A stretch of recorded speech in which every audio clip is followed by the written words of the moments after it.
Estimados alumnos, ¿cómo están? Junto con saludar y pidiéndoles disculpas por no poder hacer la clase el día de hoy, eh, vamos a ver este tema en el fondo de esta nueva modalidad en realidad que va a ser solamente una excepción, ya que las próximas clases deberían ser de forma presenciales todas, espero. ¿Ok? Entonces, vamos con la clase de salud pública. Muy bien, para comenzar esta parte, es importante definir lo que significa salud pública. En el fondo, ¿qué es la salud pública? Es, como dice acá en la diapositiva, una especialidad de poblaciones. Es una ciencia, en el fondo, o es la especialidad que busca prevenir enfermedades, prolongar la vida y de esta forma también fomentar la salud de la población. ¿Claro? Siempre con el objetivo poblacional. ¿Cómo lo hace? Con algunas de sus funciones que se pueden ver a continuación. Monitoreo y análisis de la situación de salud, midiendo las tasas, viendo cómo se va modificando, por ejemplo, la tasa de natalidad año a año, viendo cómo va disminuyendo la tasa de mortalidad por ciertas enfermedades año a año, o si es que en algún minuto hay un brote de algo, cómo esto afecta a la población. Promoción de salud es otra función y esto tiene que ver principalmente con las prevenciones. Bueno, regulación y fiscalización. Esto es principalmente regular a los prestadores de servicio, tanto individuales, médicos, enfermeras, eh, ginecólogas, matronas, ginecólogos, perdón, matronas, disculpen, kinesiólogos y también odontólogos.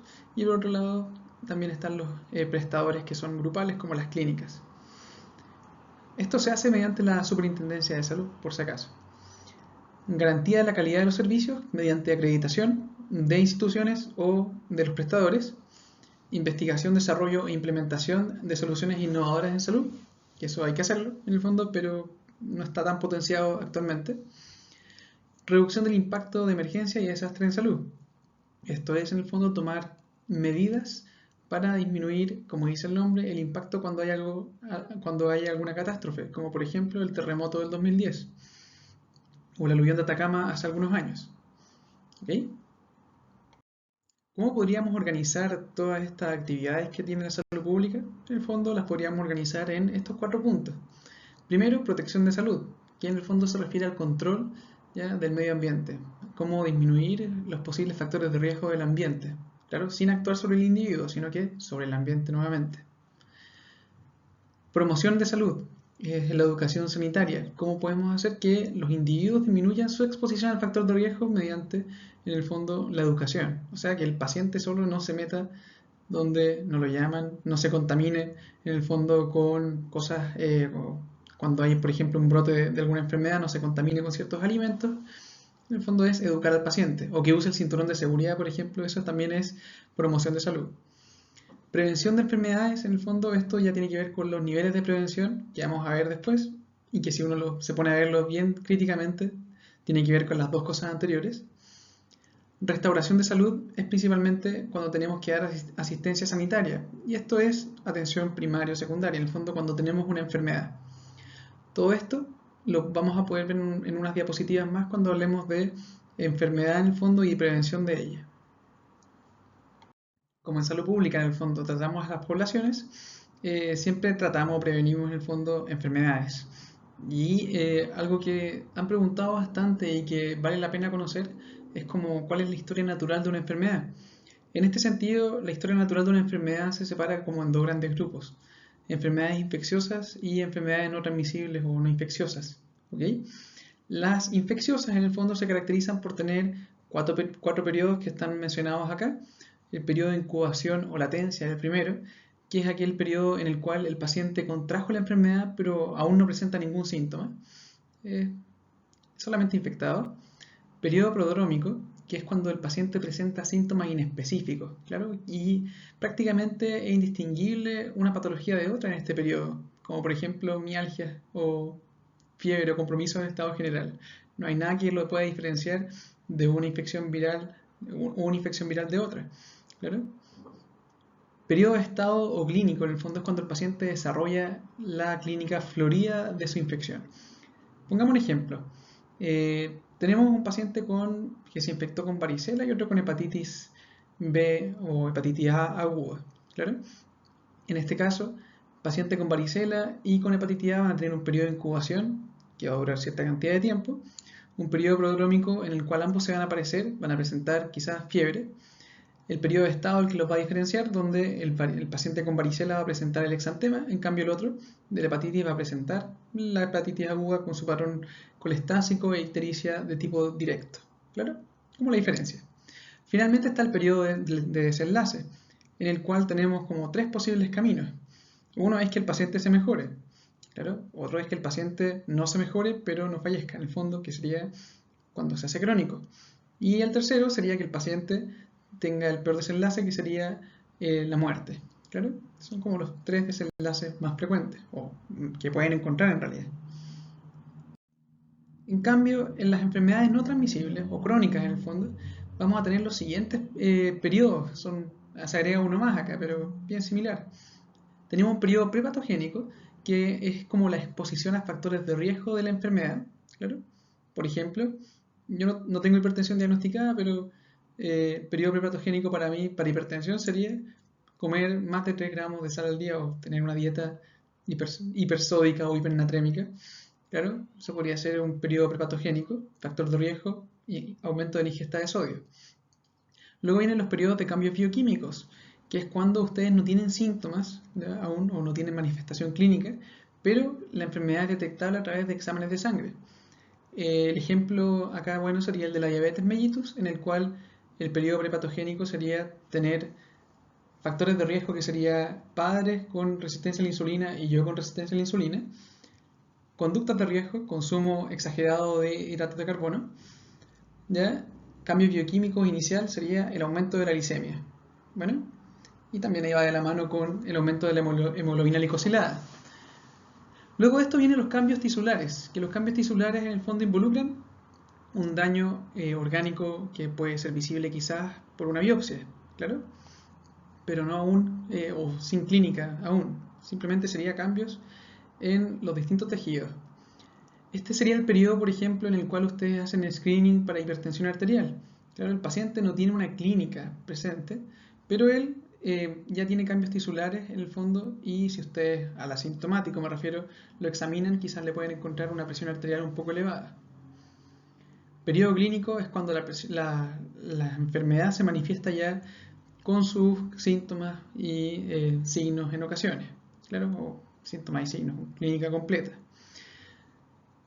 Voy a retractarme un poco porque si hablo del periodo clínico de esa forma, la hipertensión sería en el fondo una manifestación clínica, sería un signo que uno podría encontrar.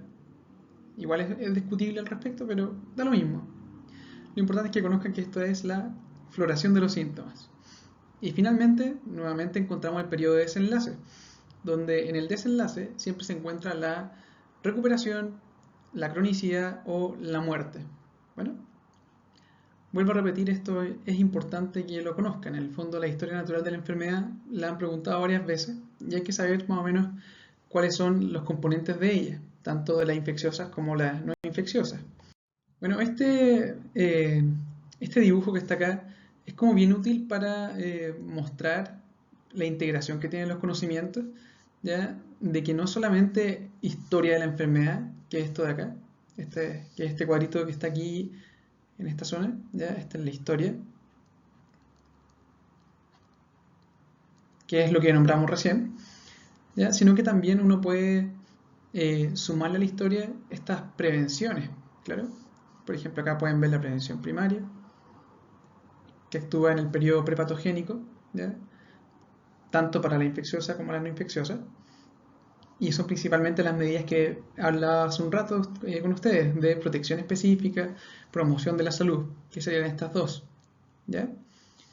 Luego tenemos la prevención secundaria, que va de la mano de detectar enfermedades en periodo temprano para intentar limitar su daño o mejorarlas, ¿claro? Que serían estas dos partes de acá. Y involucra tenemos acá cambios bioquímicos, podríamos escribir aquí, cambios bioquímicos, que es el periodo de latencia en el fondo. Recuerden que si lo infecta un virus, ustedes pueden detectarlo bioquímicamente con un PCR, por ejemplo, en el caso del VIH.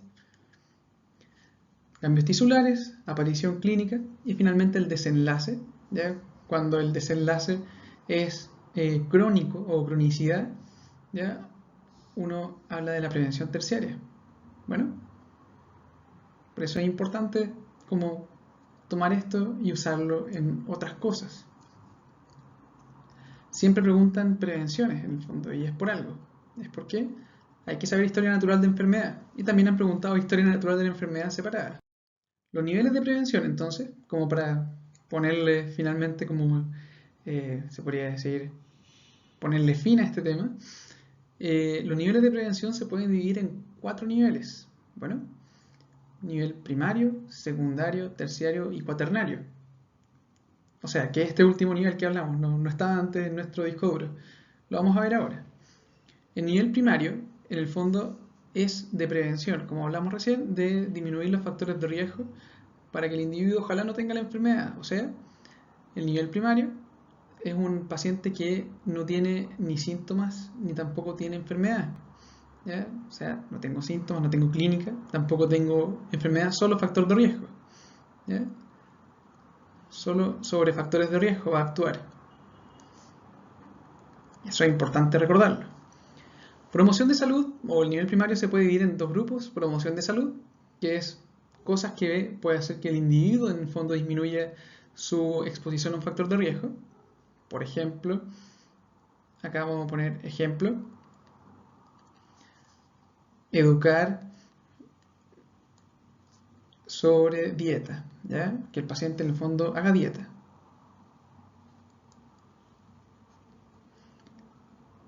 Otro ejemplo, vamos a poner un // ¿ya? Podría ser, por ejemplo, acá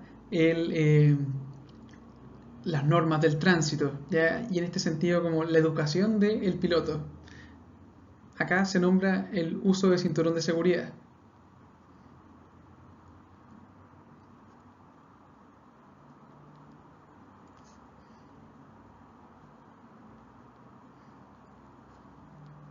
¿Claro? La protección específica, como actúa sobre el medio ambiente, en el fondo va a actuar sobre cosas que una persona en particular no puede ser capaz de manejar, en el fondo, o prevenir. Esto es, o sea, va a ser capaz, pero claramente se hace a nivel poblacional esto. Por ejemplo, fluoración de las aguas, ¿ya? Fluoración de aguas. Otro ejemplo que es común, después del // encontramos acá, por ejemplo, el ácido fólico en el pan, ¿ya? ¿Con el objetivo de qué? De, en el fondo, disminuir los problemas derivados del déficit de ácido fólico durante la gestación, por ejemplo. Nivel secundario. El nivel secundario, recuerden, es cuando presenta un paciente que acá tiene enfermedad positiva sin síntomas. Corresponde entonces a un paciente que tiene, según lo que ya vimos de la historia de la enfermedad, cambios bioquímicos o cambios tisulares. Bueno, una vez se preguntó, y está también en su prueba, estuvo también en su prueba diagnóstica, cuál era la mejor forma de prevenir una enfermedad o en qué nivel es necesario actuar de la historia natural de la enfermedad. En realidad, la mejor forma de prevenir, o más que prevenir, encontrarla rápido para tratarla, o cuándo hacer mejor un screening, sería cuando está en la etapa entre cambios bioquímicos y tisulares. ¿Ya?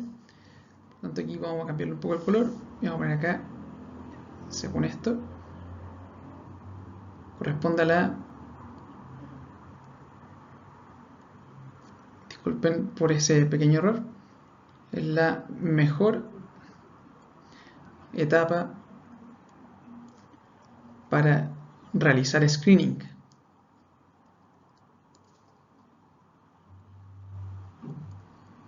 No lo olviden porque es una pregunta que ha salido.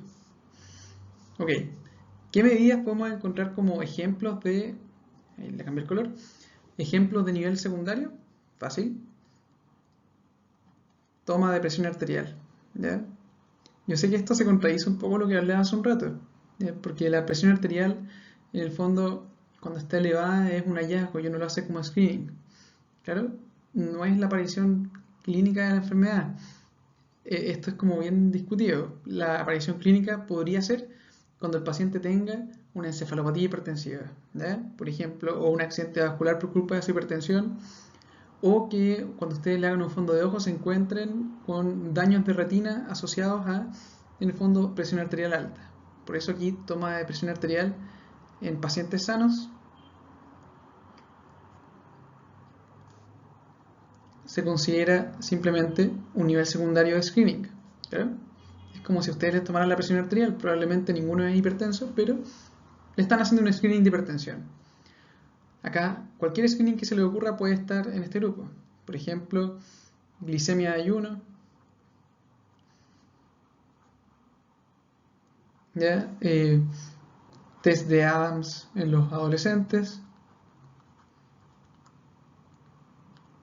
claro, etcétera. Acá lo que sea. Ortolani y Barlow, ¿ya? En general, ahí más que Ortolani y Barlow va a ser la radiografía de cadera en abducción a los 3 meses.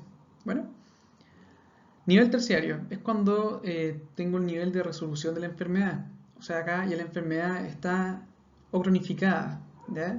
O se mejoró el paciente. Claramente no puedo hacer nivel terciario en el paciente que se murió. Por lo tanto, el nivel terciario va orientado a 2 puntos aquí. Prevenir una reaparición, es lo primero. Y en segundo lugar, va orientada a tratamiento de complicaciones.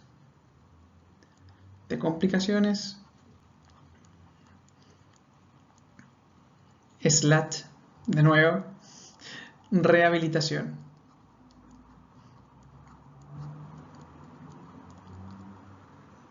Por ejemplo, acá, es bueno dar estos ejemplos porque se preguntan. Un ejemplo sería dar aspirina a un paciente post-infartado. ¿Claro? Eso sería prevenir un nuevo infarto.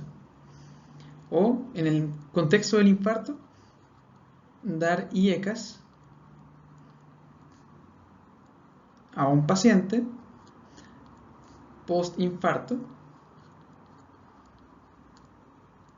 Estaría como con la misma intención, prevenir en este caso, pero más que la reaparición de un infarto sería para prevenir la complicación de este paciente a que se transforme finalmente en una insuficiencia cardíaca. O sea, en el fondo, post-infarto para prevenir insuficiencia cardíaca o tratarla precozmente, ¿ya? Eso sería terciario. Ya, el nivel cuaternario, finalmente. Este nivel es un nivel nuevo, en el fondo, que se puso en boga en los últimos años y tiene que ver con aquellos pacientes que son sintomáticos pero no tienen la enfermedad. Como vimos en la clase anterior, correspondería entonces a los pacientes del grupo somatomorfo. Claro, que muchos de ellos se quieren estudiar más de la cuenta, haciendo 2 efectos con esto, gastando más recursos del sistema de salud o propio, privado del paciente, y en segundo lugar exponiéndolo a efectos adversos de estos mecanismos de diagnóstico, en el fondo de estos exámenes, tanto imagenológicos como exámenes de sangre. Porque por más inocuo que suene en el fondo realizarse un hemograma, si es que yo me hago un hemograma y me infecto, en el fondo, o se me da una celulitis en la zona de punción, claramente es un efecto adverso y se puede esperar de todas formas. Por lo tanto, a nivel cuaternario, recuerden aquí, serían pacientes en general relacionados a pacientes del grupo somatomorfos, ¿ya?